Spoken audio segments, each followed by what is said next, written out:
pour pas perdre trop de temps, en espérant que tout le monde soit aligné. En tout cas, merci d'être là pour cette troisième et dernière conférence. On espère que votre digestion se passe bien et que vous allez pouvoir nous suivre jusqu'au bout. Donc on aura justement 45 minutes de conférence. On a décidé de se garder 10 minutes d'échange à la fin et puis voir un peu les questions qu'on a aussi sur notre Slido. Donc, comme le disait Patrice Thier en introduction, il n'y a rien de pire justement que de ne pas avoir le courage de prendre des décisions. Donc, l'objectif de cette conférence, ça va justement être de vous inspirer avec trois cas bien distincts, mais qui convergent finalement vers le même objectif, qui est justement notre titre de conférence, comment décider de la mise en œuvre de manière éclairée de vos projets digitaux. Donc vraiment un sujet ultra complémentaire avec les deux premières conférences auxquelles vous avez assisté. Donc pour me présenter, moi je suis Karim Ayache, le directeur du développement commercial de VoxP et fier cofondateur du Digital Habitat aussi, et je co-anime avec ma collègue Priscilla. Enchantée, donc Priscilla Siassia, je représente la société Nid Solutions, cofondatrice aussi du Digital Habitat. Et donc on va donner la parole à nos speakers pour qu'ils puissent se présenter rapidement et présenter du coup leur rôle dans l'organisation, et ensuite on passera aux questions. Bonjour à toutes et à tous, moi je suis Gilles Dupont, je suis directeur général d'Hérault Logement, qui est un office public de l'habitat départemental dans l'Hérault, comme son nom l'indique, qui compte à peu près 15 000 logements et 250 collaborateurs. On est bailleurs sociaux et aménageurs.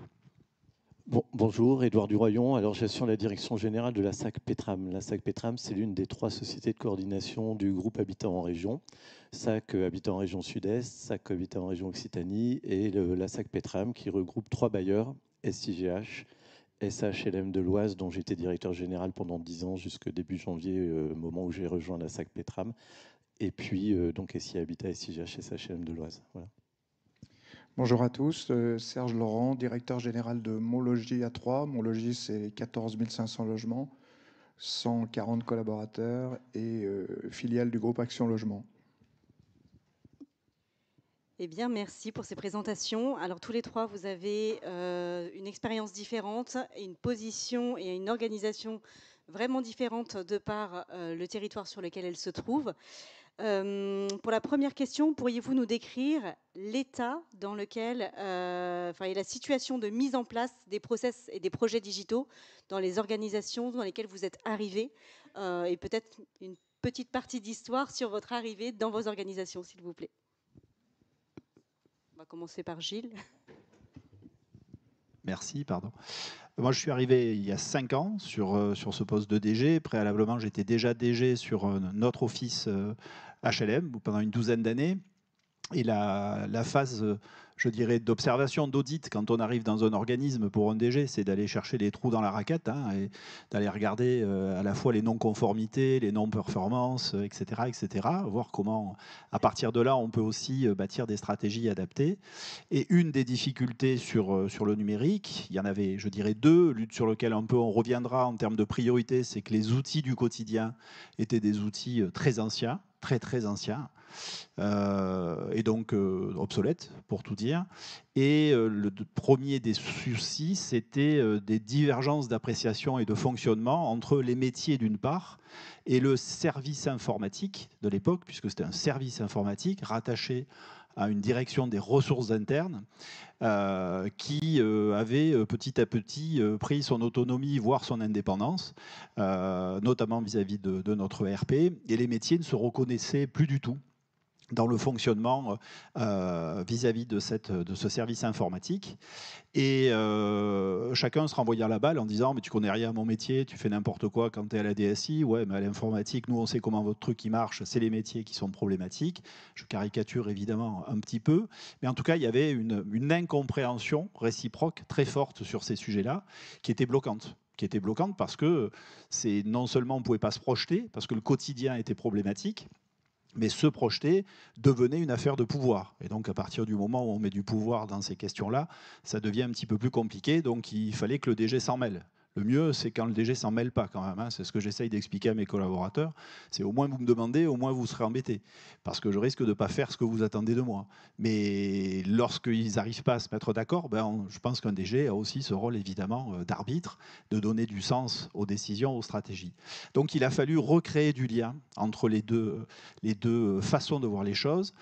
La première, ça a été de faire en sorte que la DSI soit une direction à part entière. Donc le service informatique a disparu, il est devenu une direction à part entière, la 6e direction de l'organisme.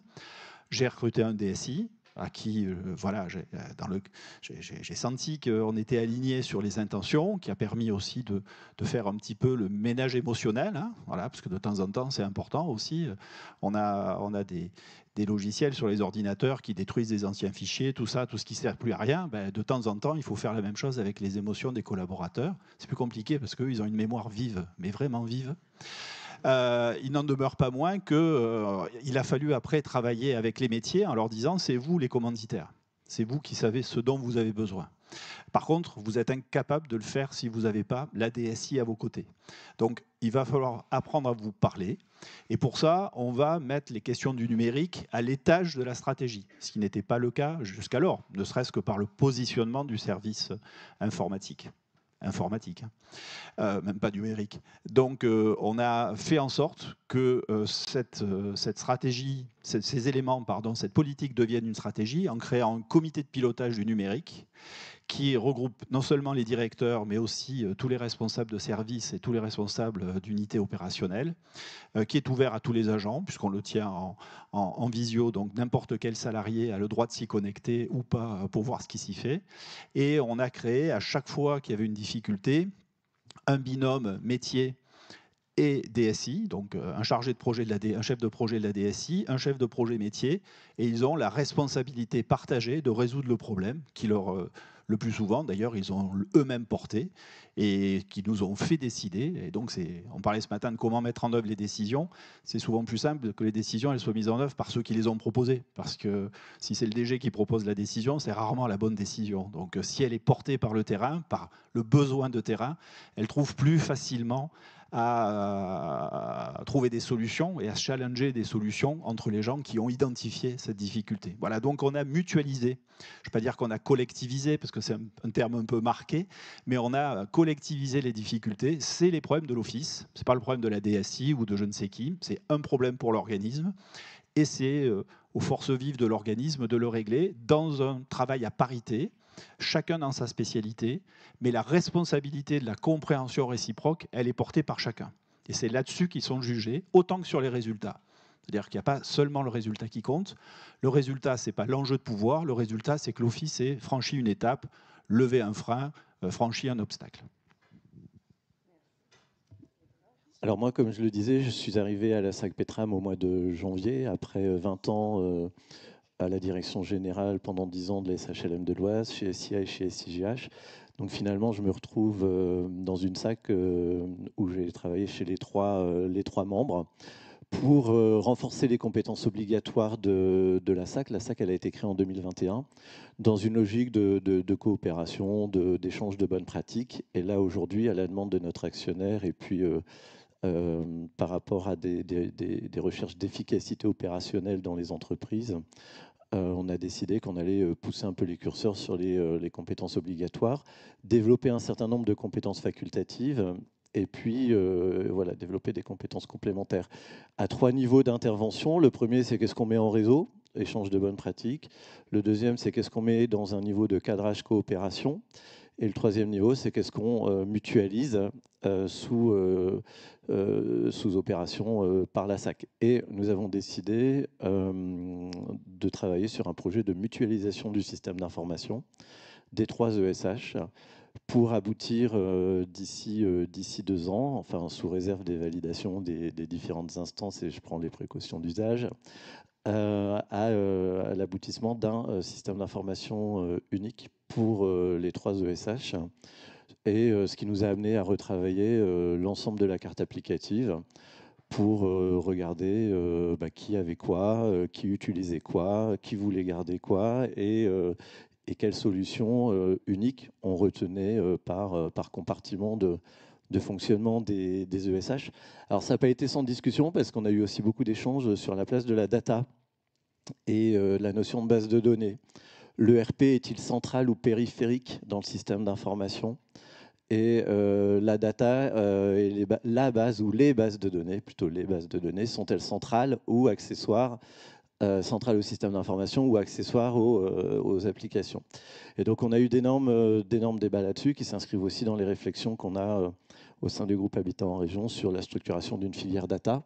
Sous l'impulsion du groupe BPCE, d'ailleurs, on est en train de déployer la fresque de la data dans l'ensemble des entreprises pour vulgariser la notion de data, qui est la data owner, qu'est-ce qu'on en fait, le management de la qualité, ces sujets-là. Et donc, je suis chargé de coordonner l'ensemble de ces projets, mutualisation du système d'information sous réserve de validation des instances, achat commun, syndic de copropriété, et puis après un certain nombre d'autres activités. Alors moi, ça fait une quinzaine d'années maintenant que je suis directeur général de Monlogis. Je viens de la banque d'affaires, alors je ne vous expliquerai pas comment on passe de l'un à l'autre parce qu'on y serait encore une bonne partie de l'après-midi, mais peu importe. Ce qui est important, c'est les 15 années. Et quand je suis arrivé, il n'y avait pas grand-chose dans la corbeille de mariée, mais il y avait quelque chose de bien. Enfin, pour moi, j'estime qu'il y avait quelque chose de bien. C'était un ERP à l'époque. Il s'appelait Prem, il s'appelle toujours Prem d'ailleurs. Alors avec toutes les imperfections et toutes les difficultés rencontrées, mais au moins il y avait une colonne vertébrale. Et donc ce qu'on a décidé de faire, c'est dans le cadre d'un projet d'entreprise, de demander, un peu comme ce que tu viens d'expliquer, aux utilisateurs de quoi ils avaient besoin, parce que ce dont je me suis aperçu très vite, c'est que l'ERP, on l'utilisait à 5% de ses possibilités. Et donc, on a travaillé avec, en mode projet. Chacun a dit sa vision de la Terre comme il la voyait et ce dont il avait besoin pour pouvoir travailler de façon optimale. Et puis, on a essayé de faire rentrer ça dans l'ERP. Puisque mon idée centrale, c'était justement de garder cette colonne vertébrale.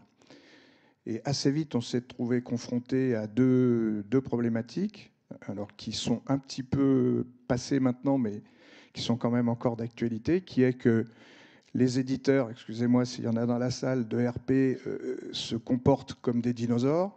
Par parenthèse, ils mourront comme des dinosaures, mais ça c'est autre chose. Et donc en fait, il fallait forcément effectivement se greffer autour de quelque chose qui était, il n'y avait pas possibilité de greffer des branches, il fallait que ça parte d'eux, hein, et donc de développer à l'intérieur de leur système fermé. Ça, c'était la première difficulté. Puis la deuxième difficulté, c'était que c'était cher.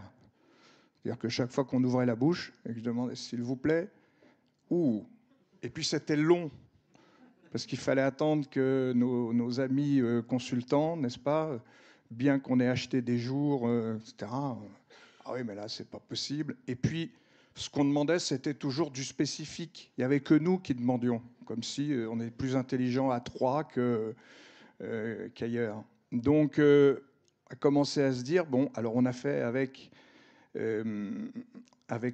ces éléments-là, c'est-à-dire qu'on a commencé avec du temps, avec beaucoup d'argent, à rentrer et à renforcer cette colonne vertébrale, tout en se posant la question de dire, mais comment finalement on peut faire autrement?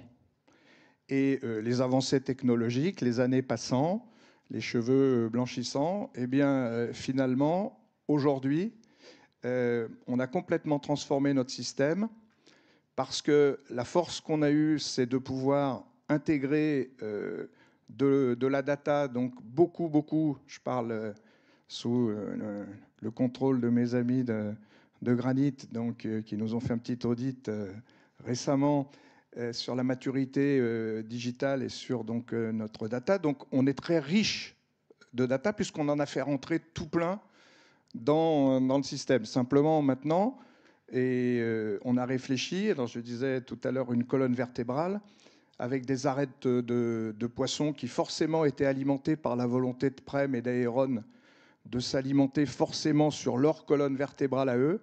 Et on est en train de transformer complètement le système en faisant en sorte que les arêtes de poissons se parlent entre elles sans plus passer par la colonne vertébrale. Voilà. Très bien, merci. C'est très clair. Justement, 3 états des lieux différents, avec 3 contextes, 3 environnements différents. Mais ce qu'on a, pendant notre préparation de la conférence, ce qu'on a détecté, c'est que vous aviez quand même tous fait face à des phases de ralentissement. Elles n'étaient pas toutes dues aux mêmes raisons. Comment justement cela a pu impacter votre prise de décision, que ces ralentissements soient économiques ou d'autres types? L'avantage, c'est que avec un immobilier immobile, quand on ralentit,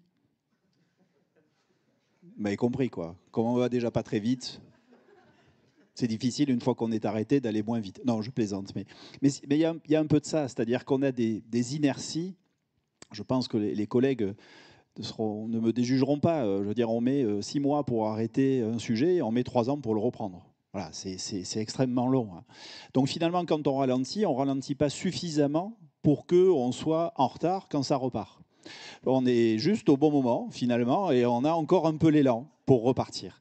Et je pense que dans ces matières, et on l'a vu aussi ce matin, et je me suis reconnu dans beaucoup de choses qui ont été dites ce matin par des collègues, c'est que on a un temps de latence sur nos projets et un temps de management qui est infiniment supérieur à la nanoseconde qu'il faut pour que deux informations se connectent. Hein. Donc on profite de ce temps-là. À un moment, ça a été dit, je crois, la temporalité du manager, c'est pas la temporalité de nos serveurs. Hein. On est sur d'autres temporalités. Et cette temporalité, elles nous permettent de gérer les temps morts du projet. Parce que dans tout projet, il y a des temps morts.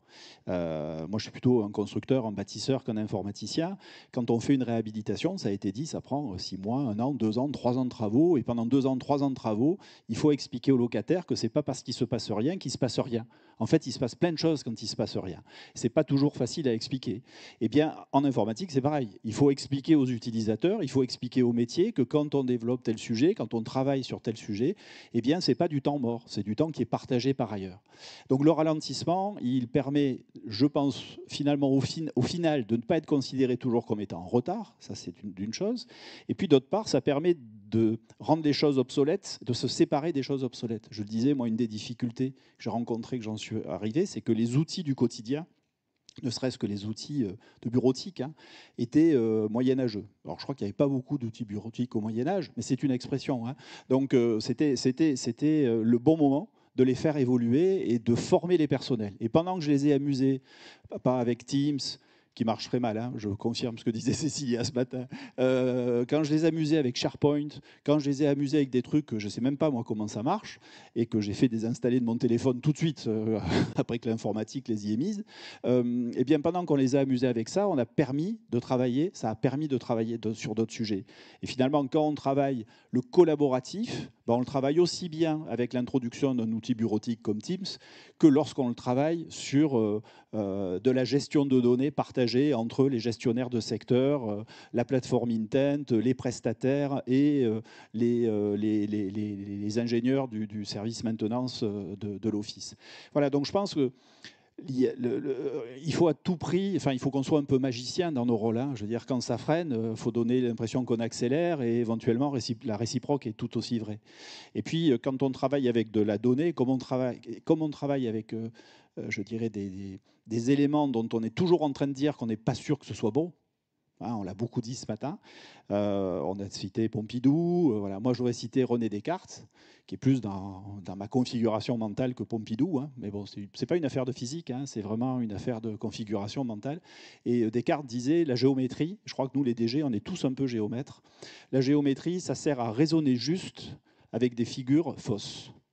Et donc, si on pense qu'on va raisonner juste parce qu'on a de la donnée juste, je ne suis pas sûr que ce soit exactement ce qu'on attend de nous. Gérer l'incertitude, gérer l'ambiguïté, gérer la non-information, parce que si on attend de tout savoir pour décider, on ne décide jamais, et parfois les organismes souffrent de ça, et nous, ce qu'on attend de nous, c'est de décider, et parfois il faut décider sur une figure dont on sait qu'elle est fausse. En revanche, il faut quand même prendre une décision juste, et c'est ça qui fait, je pense, l'intérêt du métier. Donc même ralentir, c'est accélérer, je suis capable de vous le démontrer. Merci. En complément, dans cette période de ralentissement, finalement, elle est aussi liée à un embouteillage financier. Elle est liée à un foisonnement de solutions. Enfin, on parlait tout à l'heure de la période de Covid. Moi, j'étais assez interpellé parce que quand on a été confiné, on était arrivé à une période d'emballement où tous les jours, on recevait des sollicitations pour une nouvelle solution, un nouveau produit, un truc génial qui avait été découvert. Et finalement, on se disait, mais qu'est-ce qu'on va faire de tout ça? Et voilà, bon, finalement, on a été complètement coupé dans notre élan.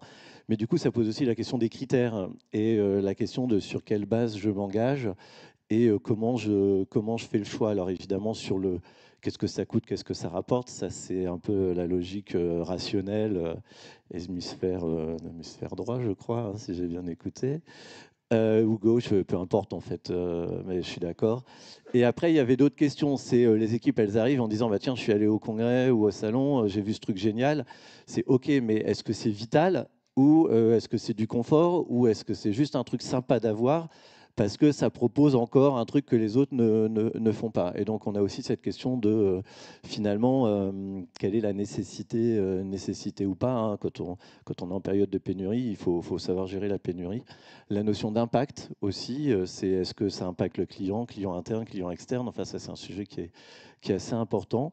Et puis aussi, est-ce qu'on n'a pas déjà une couverture fonctionnelle? Et tout à l'heure, on disait que nos équipes connaissaient mal les ERP. C'est vrai qu'on les critique souvent pour des choses qu'ils ne font pas. Et puis, parfois, bah, finalement, ils le font.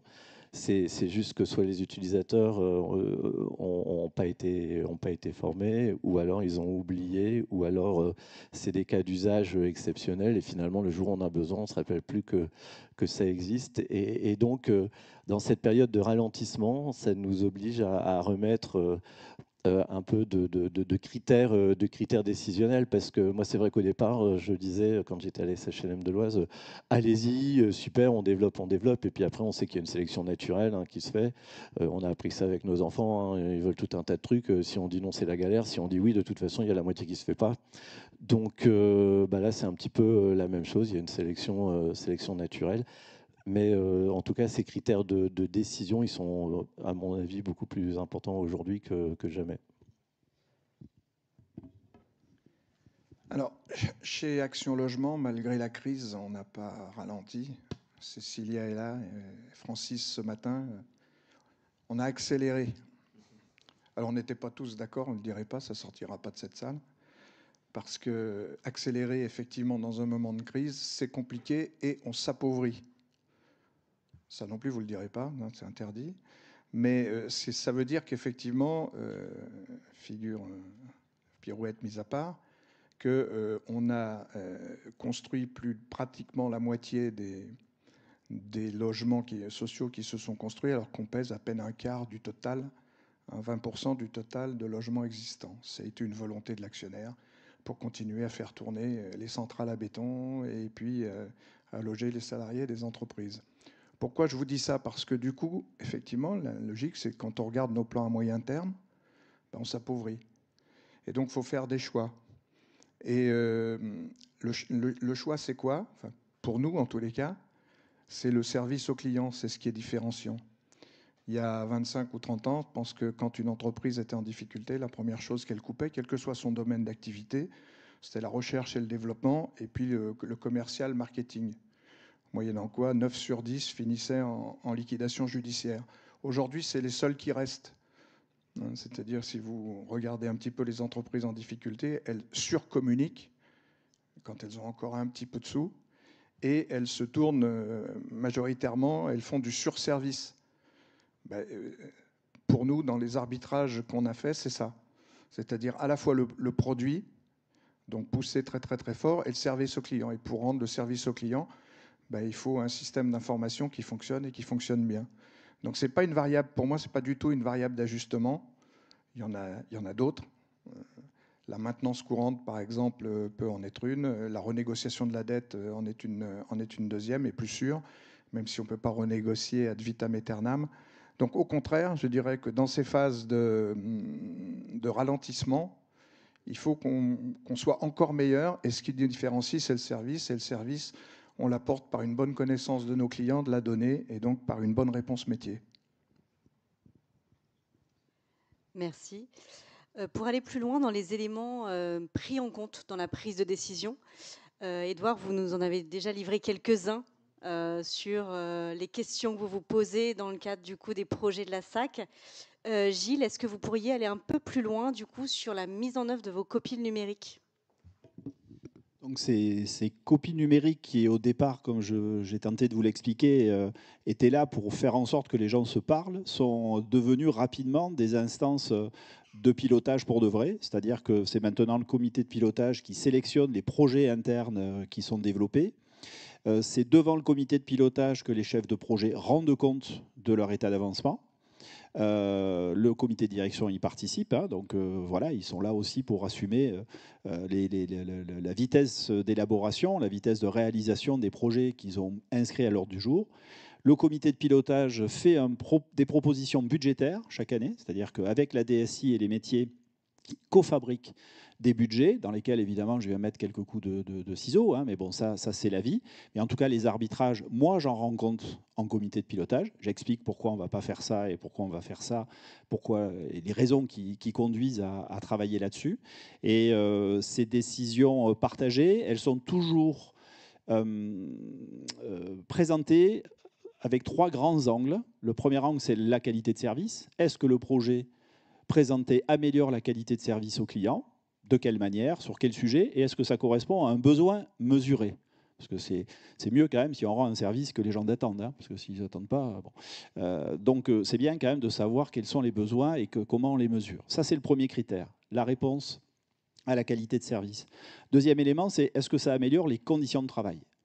Parce que voilà, lorsqu'on a un outil sur tablette pour les gestionnaires de secteur ou les gardiens, enfin moi j'ai pas de gardien, mais ça dépend des organisations, eh bien ça n'améliore pas forcément à tous les coups les conditions de travail. À quelles conditions le fait que la proximité et des outils de proximité améliorent les conditions de travail, diminuent la charge mentale, permettent d'aller plus vite aussi sur un certain nombre de sujets, mais en termes de qualité de vie au travail. Ça, c'est le deuxième élément. Et le troisième élément, on en a peu parlé, j'ai trouvé ce matin sur les éléments, mais c'est tellement implicite que c'est peut-être mieux de l'expliciter. En tout cas, c'est en quoi c'est un gain de productivité. Alors, on a un petit peu les cheveux blancs, comme on disait tous les trois, mais quand je pense on a tous débuté dans nos carrières, on nous a dit, vous allez voir l'informatique, je redis l'informatique, hein, pardonnez-moi, je parle latin, mais l'informatique, ça va améliorer les gains de productivité. On n'aura plus de papier, et on va améliorer la productivité. Alors, on a moins de papier. Je pense qu'aujourd'hui, il y a des vrais pas qui ont été franchis, c'est vrai. D'ailleurs, j'ai même supprimé l'imprimante dans mon bureau, c'est pour vous dire. Hein. Enfin, je l'ai mieux planqué, exactement. Et les gains de productivité, ben, on ne les voit pas toujours. On les voit pas toujours. Et des fois, on dit, on met quand même beaucoup d'argent dans ces bastringues-là, pour qu'à la fin, bah oui, ça fait des trucs, hein, ça arrive que ça marche. Mais pour autant, est-ce qu'on a véritablement fait des gains de productivité? Et ça, je trouve que, y compris dans les métiers que vous exercez au Digital Habitat, et merci de votre invitation, s'il y a un message que je voudrais vous faire passer, c'est nous vendez pas que de la performance ou tout ça, les petites lignes que Priscilla nous a lues ce matin pour présenter les 25 ou 30 entreprises que vous représentez, qui sont magnifiques. Hein. Mais dites-nous en quoi ça va nous faire des gains de productivité. Voilà. En quoi ça améliore la qualité de service? En quoi mon client il va être encore plus content de payer son loyer ou son BRS ou son PSLA? Voilà. En quoi il va être content de le faire? En quoi mes collaborateurs, dans une démarche de symétrie des attentions, hein, je suis autant attentif à mes salariés qu'à mes clients, ben en quoi mon salarié va me remercier d'avoir mis en place ce truc là, et en quoi je vais faire des gains de productivité pour que je puisse dire à mon comité de direction et surtout à mon conseil d'administration, ben, qu'est-ce qu'on va faire de plus grâce à l'argent qu'on a dépensé avec telle ou telle société qui a telle offre et qui nous aide à devenir plus performants, à améliorer notre offre de services, etc. Moi, je rêve d'un monde où ce ne soit pas des investisseurs qui financent la construction du logement. Tant qu'on aura un monde où c'est les banques, souvent directement, qui financent le logement, ben, ils attendent une rentabilité. Lorsque vous nous vendrez du service et que je louerai mon logement sur la base du service qu'il rend au locataire, et pas seulement s'il a 10 ans, s'il a 15 ans, s'il a 20 ans, le jour où je pourrai facturer les services et que ces services rembourseront les prêts que j'ai faits pour emprunter et construire le bâtiment, alors on sera dans un monde serviciel. Je ne suis pas sûr que le système économique le permette aujourd'hui. Peut-être que dans 20 ans, dans 50 ans, ça sera le cas. Mais je pense que, en tout cas, la réflexion qui doit nous permettre d'arbitrer les décisions et de les mettre en œuvre, c'est de se dire, à terme, est-ce que le modèle économique, il dépendra du service que je suis en train de fournir, en quoi il a amélioré mon fonctionnement, mes gains de productivité, et en quoi mes salariés, eux, ne se départiraient pas de leur outil à aucun prix, et que c'est presque un avantage concurrentiel sur le marché du travail que de les faire venir en disant « moi, j'utilise ». Le reste est interdit par les lois sur la publicité. Serge, est-ce que vous voulez du coup nous parler des éléments que vous prenez en compte dans le cadre de la prise de décision pour Mologie? Oui, alors nous on a 2 axes, je le redis, on est au sein du groupe Action Logement, donc qui dit groupe, dit volonté de groupe, et quelque part ça peut des fois aller de pair avec votre propre volonté, et puis des fois pas, ou des fois ça peut ralentir des décisions. Donc c'est néanmoins un élément à prendre en compte. Bon. Après, il y a, pour ce qui concerne les besoins de Monlogis, si vous voulez, on est toujours tourné autour de 2 impératifs qui sont pour décider, qui sont sortons autant que faire se peut de cette colonne vertébrale qui nous coûte extrêmement cher, et on en est beaucoup sorti, et il faut qu'on quitte à pouvoir la supprimer complètement. Donc le médecin généraliste, encore une comparaison qui n'est pas raison, ça marchait il y a 20 ans ou il y a 25 ans, maintenant on parle tout juste de médecin référent, mais allons voir des spécialistes directement, à condition que le spécialiste du genou que vous allez voir, il parle à celui de l'oreille quand vous avez... C'est tout ça, c'est uniquement ça qu'on demande. Et que ce soit moins cher, bien évidemment, merci à tous.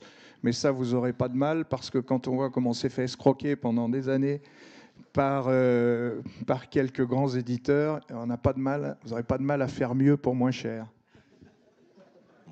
On n'a pas ça au Digital Habitat.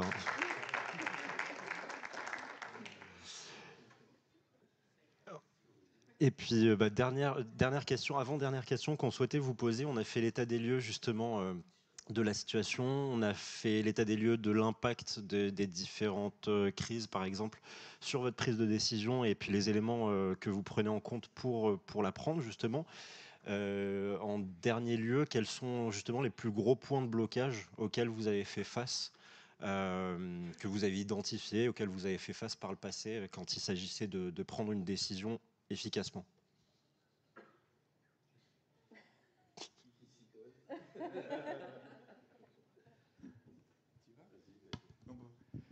Les plus gros points de blocage, alors ça dépend quand est-ce qu'on se place, effectivement.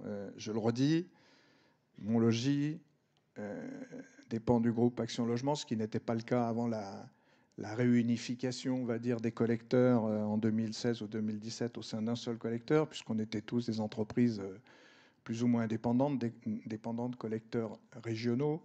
Donc à cette date-là, à ce moment-là, on n'avait pas le poids ni la puissance d'ailleurs d'un groupe constitué. Donc on était, on va dire, plus libre, mais plus contraint par le marché, puisque sur le marché, il n'y avait pas la foison de solutions comme il y a aujourd'hui. Aujourd'hui, je le redis, il faut toujours essayer de transformer les contraintes en opportunités. Il n'en demeure pas moins, on partage ça avec Cécilia et d'autres collègues au sein d'Action Logement, qu'aujourd'hui, la réflexion globale qui est menée par le groupe sur qu'est-ce que doit devenir le système d'information au sein du groupe nous pose, nous, question au sens où ça peut être un frein à l'action quotidienne. Ça ne doit pas, mais ça peut l'être. Parce qu'il ne faut pas surinvestir dans des choses qui peut-être ne seront pas suivies des faits. Et moi, la seule chose que je demande effectivement au groupe, c'est de ne pas nous mettre en situation, notamment vis-à-vis du corpus central. Parce que qu'est-ce que c'est aujourd'hui le RP? Aujourd'hui, c'est juste une machine à quittancer.